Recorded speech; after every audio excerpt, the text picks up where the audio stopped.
Bismillahirrahmanirrahim. Assalamualaikum warahmatullahi wabarakatuh. Apa kabar anak-anak solih solihah semuanya?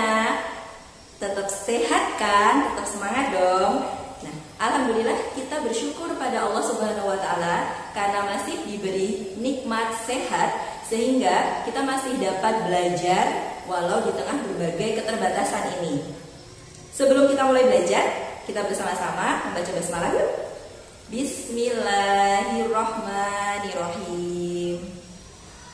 Kali ini Ustazah akan menampilkan beberapa gambar. Perhatikan dulu ya. Sudah kalian perhatikan gambar-gambar yang Ustazah sajikan tadi? Gambar tadi merupakan gambar tentang pertumbuhan dan perkembangan manusia dari bayi sampai dewasa. Nah, setelah kalian perhatikan gambar tadi, kita akan mempelajari mengenai materi pada tema 1, subtema 2, pembelajaran 1 dan 2 tentang apa? Tentang pertumbuhan dan perkembangan pada manusia. Ustazah jelaskan dulu ya mengenai pertumbuhan itu apa. Pertumbuhan dan perkembangan itu sesuatu yang sama apa yang berbeda ya kira-kira menurut kalian? Pertumbuhan dan perkembangan itu berbeda. Pertumbuhan itu lebih menekankan pada perubahan fisik pada makhluk hidup, terutama yang kita pelajari sekarang yaitu manusia. Perubahan fisik pada manusia.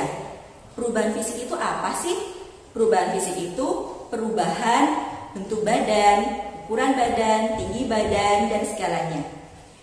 Coba kalian ingat-ingat lagi pertumbuhan badan pada diri kalian sendiri. Apa kalian dilahirkan langsung sebesar ini? Langsung naik ke kelas 3? Tidak kan tentunya. Kalian lahir dulu masih bayi. Masih ingat nggak kalian waktu bayi bagaimana? Masih ingat tidak? Kalau tidak, coba kalian perhatikan, kalian lihat adik-adik bayi. Mungkin yang di rumah punya adik bayi atau tetangga, ya, atau teman. Nah, adik bayi lalu dia akan tumbuh menjadi balita, lalu dia akan tumbuh menjadi anak-anak, lalu dia tumbuh menjadi remaja, dewasa, orang tua. Itu fisiknya, perubahan badannya akan kelihatan sekali. Itu namanya pertumbuhan. Dari bayi sampai anak-anak, dewasa, dan orang tua, tentu bentuk badannya berbeda, ya kan? Nah, sedangkan perkembangan itu adalah perubahan kepintaran dan kemampuan seseorang. Contohnya apa? Misal, kemampuan memegang barang, sesuatu. Dulu ketika kalian masih bayi, apa kalian langsung bisa memegang botol susu kalian sendiri? Apa masih dipegangkan sama ibu atau ayah? Nah, ketika kalian masih bayi kan kalian belum bisa memegang sendiri botol susu kalian. Seiring bertambahnya usia, seiring bertambahnya pertumbuhan badan kalian, kalian menjadi balita atau anak-anak, kalian mulai bisa memegang botol susu sendiri. Lalu kalian tumbuh menjadi anak-anak, kalian sudah bisa memegang berbagai barang. Bisa memegang sapu, bisa memegang mainan kalian sendiri. Bahkan tambah besar kalian bisa lebih kuat lagi, bisa mendorong meja dan segala macam. Itu namanya perkembangan. Atau juga kemampuan berpikir. Kemampuan berpikir kalian dulu waktu kalian bayi sampai sekarang tentunya berbeda kan? Nah, dari penjelasan Ustazah tadi, coba sekarang kalian bisa bertanya kepada orang tua kalian nanti tentang perkembangan dan pertumbuhan pada diri kalian sendiri. Bagaimana kalian ketika bayi, bagaimana kalian ketika balita, bagaimana ketika kalian anak-anak. Itu nanti bisa kalian tanyakan ke orang tua, ya. Nah, untuk bertanya ke orang tua itu nanti kita membutuhkan yang namanya adalah daftar pertanyaan. Itu sama juga dengan proses wawancara. Wawancara itu adalah kalian memberi pertanyaan kepada narasumber atau orang yang diwawancarai tentang apa saja. Nah, pada materi ini, wawancara yang akan kalian lakukan adalah wawancara terhadap orang tua kalian sendiri. tentang apa? Tentang pertumbuhan dan perkembangan diri kalian masing-masing. Nanti kalian bisa membuat pertanyaan. Contoh pertanyaannya misalnya, berapakah berat dan panjang ketika saya lahir, ayah bunda? Tuh ya. Lalu kalian juga bisa tanyakan, pada usia berapa ya saya mulai bisa berjalan, ayah bunda? Nah, itu contoh-contoh dari daftar pertanyaan yang akan kalian buat nanti untuk tugas. Selanjutnya, kemampuan memegang barang itu termasuk adalah contoh dari perkembangan dan pertumbuhan masing-masing orang yang berbeda-beda. Kemampuan memegang barang kalian itu dipengaruhi oleh kemampuan gerakan kuat dan gerakan lemah kalian masing-masing. Jadi masing-masing orang memiliki kemampuan untuk memegang barang yang berbeda. Ada teman kalian yang mampu mengangkat beban yang berat, ada juga yang tidak mampu mengangkat beban yang berat. Ada teman kalian yang mampu mendorong benda yang berat, ada juga yang tidak mampu mendorong benda yang berat. Itu tergantung kemampuan kalian masing-masing. Itu termasuk dalam aspek perkembangan. Nah, ternyata kemampuan memegang barang dalam gerakan kuat dan lemah itu bisa kita aplikasikan dalam gerakan tari atau tarian. Nah, gerakan tarian yang kuat dan lemah itu akan bisa dicontohkan ya. Kita perhatikan. Kalian boleh menirukan gerakan tari yang akan dicontohkan oleh Ustazah. Ini adalah gerakan dasar terlebih dahulu. Ya, kita pelajari gerakan-gerakan dasarnya terlebih dahulu. Yang pertama adalah gerakan mengangkat tangan kanan, lalu bergantian dengan tangan kiri. Ya, yuk kita praktekkan bersama-sama. Angkat tangan kanan, turunkan. Angkat tangan kiri, turunkan. Angkat tangan kanan, turunkan. Angkat tangan kiri, turunkan. Sudah? Gerakan yang kedua, turunkan kedua tangan kalian perlahan mengikuti air seperti gerakan air hujan yang turun. Bisa? Kita praktekkan bersama-sama. Yuk, angkat kedua tangan kalian, lalu ikuti seperti gerakan air hujan yang turun. Nah, angkat lagi, lalu turun lagi, angkat lagi, dan turun lagi. Gerakan yang ketiga, rentangkan tangan kalian, lalu bengkokkan seperti membentuk huruf U. Bisa? Kita ulangi ya. 1, 2, 1, 2, 1, 2. Mudah kan? Gerakan yang keempat, yaitu putar pergelangan tangan kalian. Kalian rentangkan dulu tangan kalian, lalu kalian putar pergerakan lengan tangan kalian, memutar seperti ini.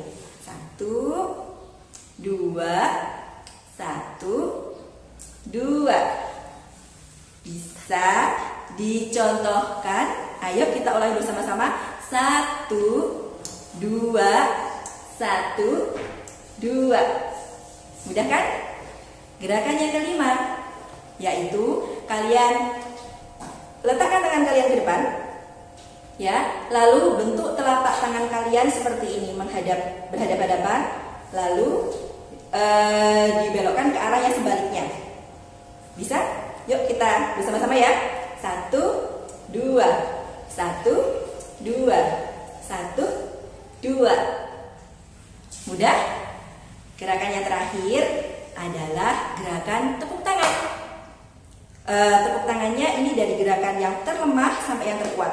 Yang terlemah bagaimana ya Ustazah? Yang terlemah dengan kita tepuk tangan dengan 2 jari. Lalu tepuk tangan dengan 4 jari. Lalu tepuk tangan dengan 6 jari. Tepuk tangan dengan 8 jari. Tepuk tangan dengan 10 jari. Perhatikan kan? Antara 2 jari, 4 jari, 6 jari, 8 jari, dan 10 jari. Mana yang paling kuat kira-kira menurut kalian? Kalau kita tadi sudah bergerak menari ya, gerakan-gerakan dasar tarian tadi yang menggambarkan gerakan lemah dan gerakan kuat, itu tadi semuanya adalah pertumbuhan atau perkembangan fisik kita, badan kita. Nah, selain perkembangan fisik atau badan, setiap manusia itu pasti mengalami perkembangan berpikir. Ya kan? Dulu kalian belum tahu warna merah itu seperti apa, warna biru itu seperti apa. Seiring bertambahnya usia, kalian akan tahu, oh iya, merah itu seperti ini, biru seperti ini, burung itu seperti itu bentuknya, semut itu seperti ini. Itu adalah perkembangan berpikir manusia, termasuk perkembangan dalam melakukan penjumlahan. Kalian sekarang sudah kelas 3. Dulu di kelas 1, kelas 2, pasti kalian sudah mempelajari aneka penjumlahan kan? Dari mulai penjumlahan satuan, puluhan, bahkan sampai ratusan. Di kelas 3 ini kita akan belajar mengenai penjumlahan ribuan. Sebelum kita mulai penjumlahan ribuan itu seperti apa, kalian harus ingat kembali materi yang sudah kita bahas kemarin, yaitu tentang nilai tempat bilangan, di mana penjumlahan harus sesuai dengan nilai tempat bilangannya ya.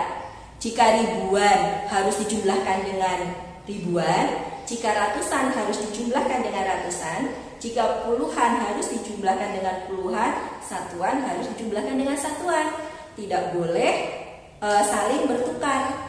Ustazah beri contoh, kalian perhatikan ya. Misal, Ustazah punya angka 2584. Ini adalah contoh bilangan ribuan. Bagaimana membacanya? Kalian bisa membacanya? 2584 akan Ustazah jumlahkan dengan bilangan ribuan yang lain. Misal, Ustazah punya angka 1315. Bagaimana ini membacanya? Membacanya adalah 1315. Nah, menjumlahkannya, oh iya, sebelumnya ada 2 teknik menjumlahkan bilangan ribuan, yaitu teknik menyimpan dan teknik tanpa menyimpan. Kalau yang Ustazah contohkan pertama ini, yaitu teknik tanpa menyimpan dulu. Nanti Ustazah beri contoh berikutnya, yaitu teknik menyimpan. Ini teknik tanpa menyimpan terlebih dahulu ya. Nah, ada 2584 Ustazah tambahkan nanti dengan 1315.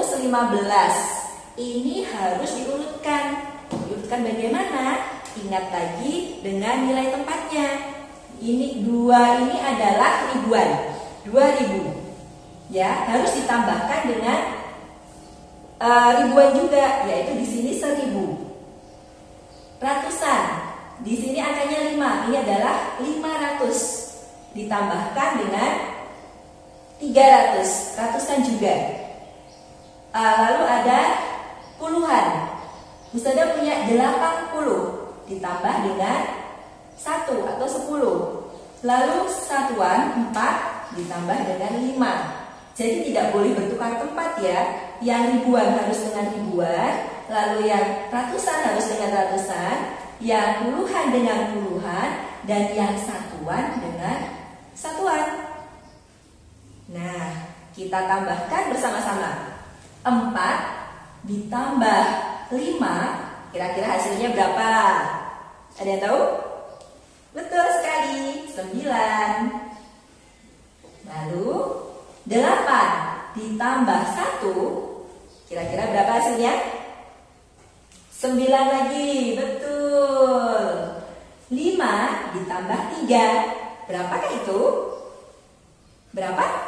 8, pinter. 2 ditambah 1, berapa hasilnya? 3, betul sekali. Nah, sudah diketahui hasil penjumlahan dari 2584 ditambah 1315 hasilnya adalah 3899. Ini adalah penjumlahan tanpa teknik menyimpan, teknik tanpa menyimpan. Ya, karena angka-angkanya pas, tidak ada yang perlu disimpan. Ya, ini seperti ini. Yang berikutnya, Ustazah akan jelaskan tentang penjumlahan ribuan dengan teknik menyimpan. Kenapa kok teknik menyimpan, Ustazah? Karena memang ada angka yang dijumlahkan itu tidak pas, atau nanti dijumlahkannya bisa hasilnya puluhan dan segala macam. Itu bagaimana? Nah, kita pelajari ya. Misal, Ustazah langsung beri contoh saja. Ustazah punya angka misalnya 3743. Akan Ustazah tambahkan dengan angka 2590. Tetap harus memperhatikan nilai tempat bilangannya ya.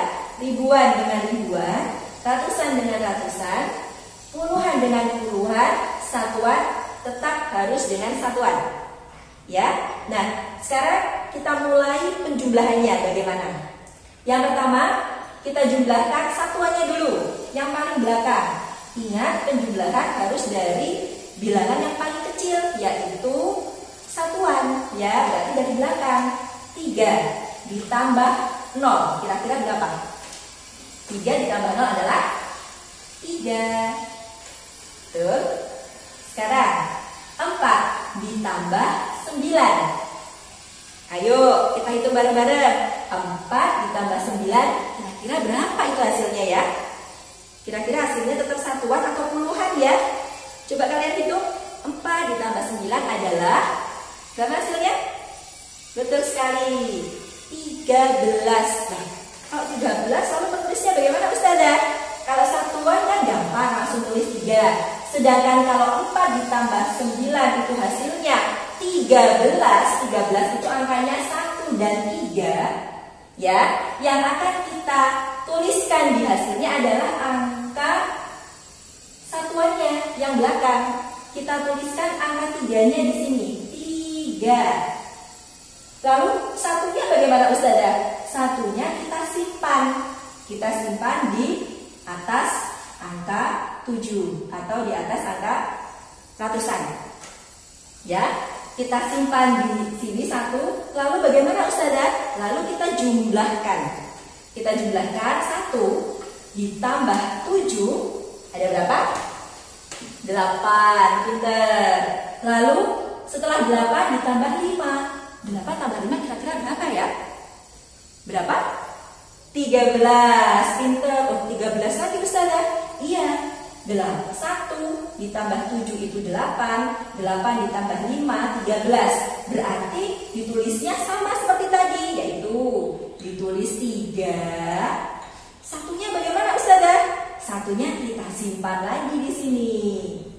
Nah, kita simpan lagi di atas angka sesudahnya. Kita jumlahkan lagi setelahnya. 1 tambah 3 berapa kira-kira? 4. Betul sekali. Lalu 4 ditambah 2. 4 tambah 2 itu berapa? 6. Betul. Sudah ketemu hasilnya. Ya, sudah ketemu hasilnya adalah 3743 ditambah 2590, hasilnya adalah 6333. Bisa kalian pahami? Bagaimana anak-anak tentang belajar penjumlahan tadi? Ada yang sudah paham? Semoga kalian bisa memahami ya apa yang Ustazah jelaskan tadi. Nah, setiap manusia itu memiliki tingkat kemampuan berpikir atau kemampuan fisik yang berbeda-beda. Ya, kita lihat dalam keluarga kita saja. Diri kita sendiri, adik kita atau kakak kita atau ayah kita, ibu kita, kakek, nenek dan lain sebagainya, itu mereka memiliki kemampuan berpikir dan kemampuan fisik yang berbeda-beda. Iya atau tidak? Iya kan?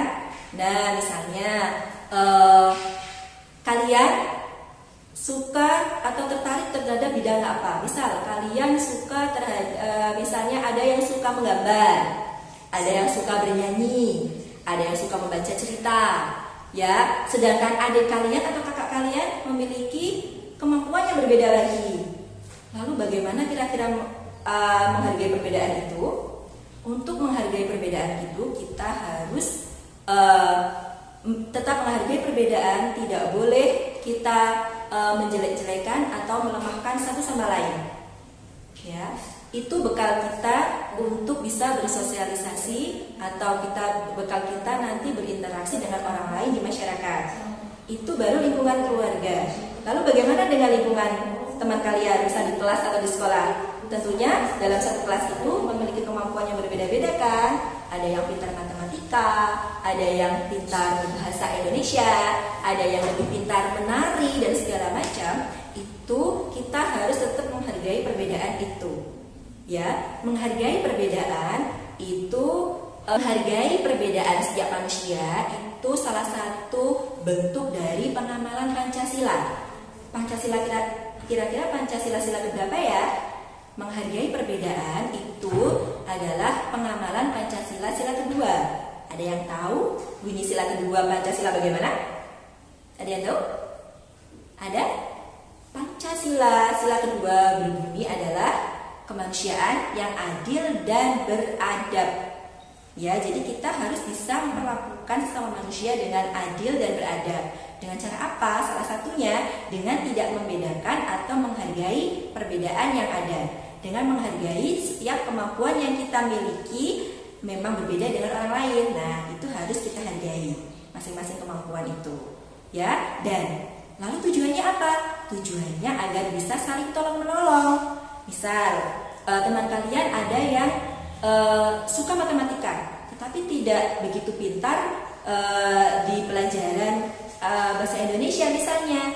Sedangkan kita lebih menguasai bahasa Indonesia, kita lemah matematika. Nah, itu bisa kita gunakan untuk saling menghargai, saling tolong-menolong.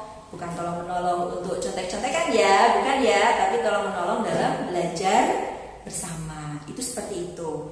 Ya, perbedaan yang ada di setiap diri manusia antara manusia satu dengan manusia yang lain saling berbeda, itu bahkan sudah ada di dalam Al-Quran, ya, sebagaimana disampaikan dalam Quran surat Al-Hujurat ayat 13 yang artinya adalah, hai manusia, sesungguhnya kami menciptakan kalian dari seorang laki-laki dan perempuan dan menjadikan kalian berbangsa-bangsa dan bersuku-suku supaya saling mengenal.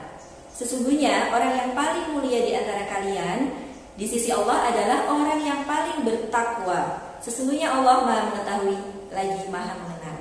Ya, di Quran surat Al-Hujurat ayat 13 tadi sudah disampaikan bahwa Allah saja sudah menakdirkan bahwa manusia itu diciptakan dari laki-laki dan perempuan. Itu sudah jelas berbeda. Ya, lalu manusia diciptakan berbangsa-bangsa dan bersuku-suku. Itu juga sudah jelas berbeda. Bangsa Indonesia sendiri memiliki suku bangsa yang berbeda-beda. Sukunya saja ribuan di Indonesia.